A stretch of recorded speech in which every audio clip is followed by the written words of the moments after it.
And one of the great things about this 420 celebration is we get to reach out to friends far and near and invite them to join us for a direct interview to talk about their experience with 420 and what it means to them. And this guy's a special guy to me. Rye Russell is a wonderful human being that I met in the cannabis industry at a trade show.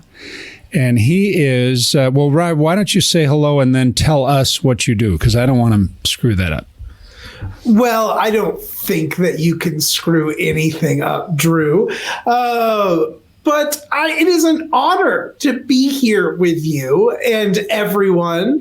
Well, what do I do in a day is I am striving to save the world from our plastic pollution problems.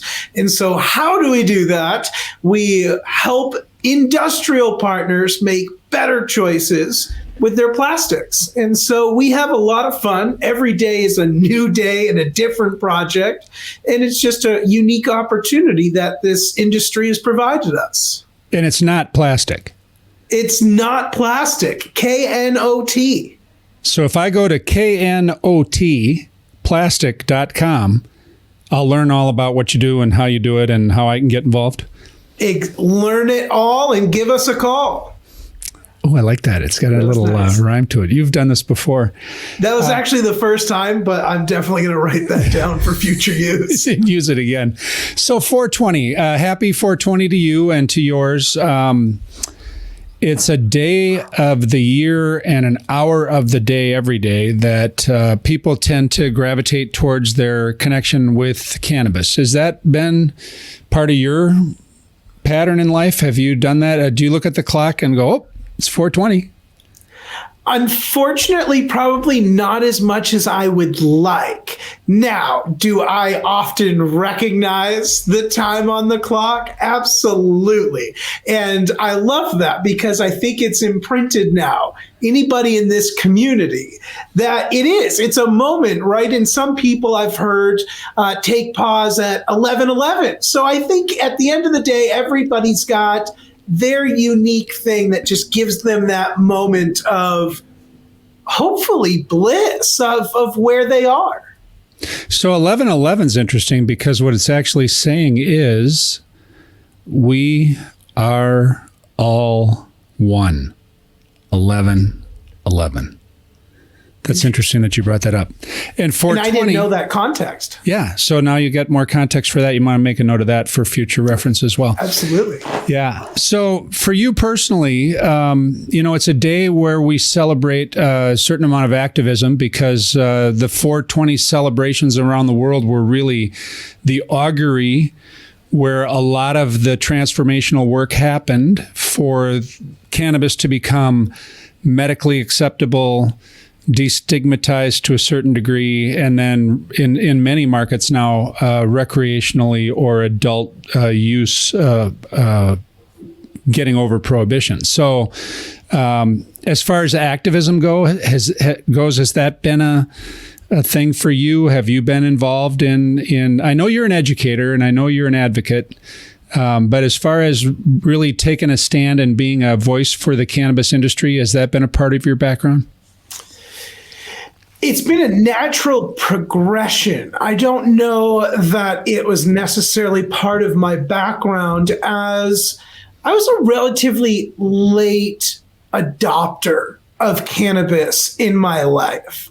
And like anything, if something's going to become a part of my life, I have the obsession to want to learn everything about it. And that goes for just about anything.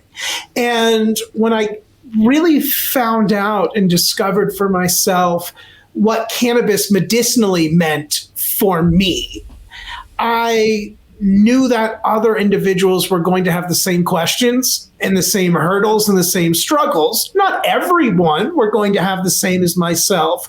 However, if you did, I wanted you to have an outlet, a community, a resource, because I had the privilege of really being able to go on a cannabis journey of my own. And my podcast, Weed Buds Radio, really allowed me to feel safe, through that journey. It allowed me to connect with the innovators, the entrepreneurs, the pioneers of the cannabis industry. And it made me not just trust the product and figure out what that meant for my well-being, but it opened me up to a community of individuals that you can see them, you can love them, and you can appreciate the work that they're doing.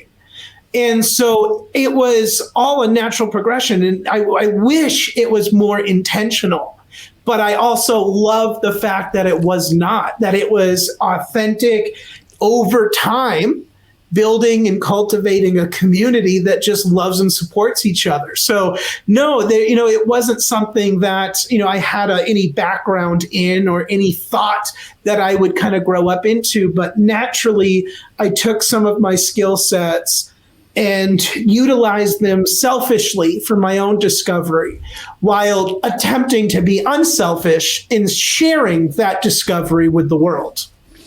So Ry Russell, a little testimonial from me and what my impressions of this man are. He's an entrepreneur and a curious person and a student, and he listens intently to people. He is constantly looking for ways to be useful to his fellows, and I find that so refreshing.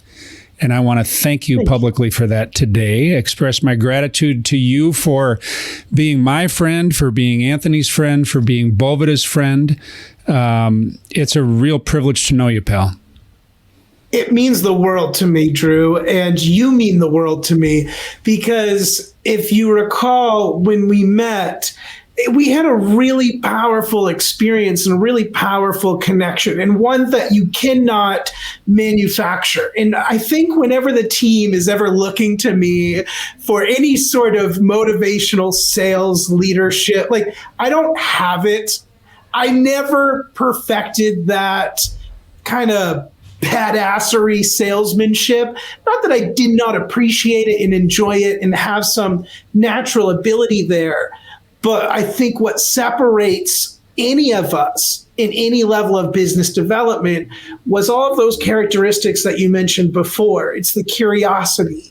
It's really the passion that drives everything else. And I was really struggling to recall some of my strength and some of my ability to take my discovery and broadcast that. And I will never be more grateful than I was when you and Anthony both listened to the show, not just, enjoyed the guest or enjoyed the host. Like, you took the time and you listened to the content and you listened to the story. And the words that you shared with me were just so powerful, because it reminded me of why I produce things in the first place. It's not for the massive recognition. And in fact, I never really performed well on trophy nights or award ceremonies. Where I perform my best is that one-to-one feedback, that there's somebody listening and there's some value in exchange. And no matter what the success was in the past, what means the most is the few individuals that connect with me personally and become a part of my life. And so it was just really powerful. And so I want to thank you for that. No, thank you. Thank you for thanking me. And the attitude of gratitude that typically flows when we're around each other or talking to each other. I just want to give you kudos for the amount of work you've done, the amount of effort you've put out as a young entrepreneur, chasing your dream to change the world and get us off the plastic addiction. You can find Ry's work at knotplastic.com.